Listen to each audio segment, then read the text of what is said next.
দেশের ক্রমবর্ধমান আইনশৃঙ্খলা পরিস্থিতি অবনতির ক্রান্তিকালে উদ্দেশ্য প্রণোদিতভাবে করা মামলার নিরপরাধ ব্যক্তিদের আইনগত সহায়তা দেওয়ার আহ্বান জানিয়েছে জাতীয় পার্টির চেয়ারম্যান গোলাম মোহাম্মদ কাদের। শনিবার বিকেলে রাজধানীর কাকরাইলে জাতীয় পার্টির কেন্দ্রীয় কার্যালয়ে দেশের চলমান আর্থসামাজিক ও রাজনৈতিক পরিস্থিতি নিয়ে জাতীয় পার্টির আইনজীবীদের সঙ্গে মতবিনিময় সভায় জিএম কাদের এই আহ্বান জানান। তিনি বলেন, আইনশৃঙ্খলা পরিস্থিতি প্রতিদিন খারাপ থেকে খারাপ হচ্ছে। আইনশৃঙ্খলা বাহিনী মনোবল হারিয়ে হতাশায় ভুগছে। তারা দিক নির্দেশনাহীন বলে মনে হচ্ছে। কোন দায়িত্ব পালন করলে ভালো হবে এবং কোনটা করলে মন্দ হবে সে সংশয়ে থাকে সারাক্ষণ।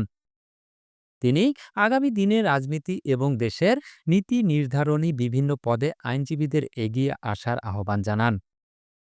দলটির মহাসচিব ব্যারিস্টার শামীম হায়দার পাটোয়ারি, প্রেসিডিয়াম সদস্য শেরিফা কাদের ও কেন্দ্রীয় কমিটির নেতৃবৃন্দ সহ দেশের বিভিন্ন জেলা থেকে আসা আইনজীবীরা এ সময় উপস্থিত ছিলেন।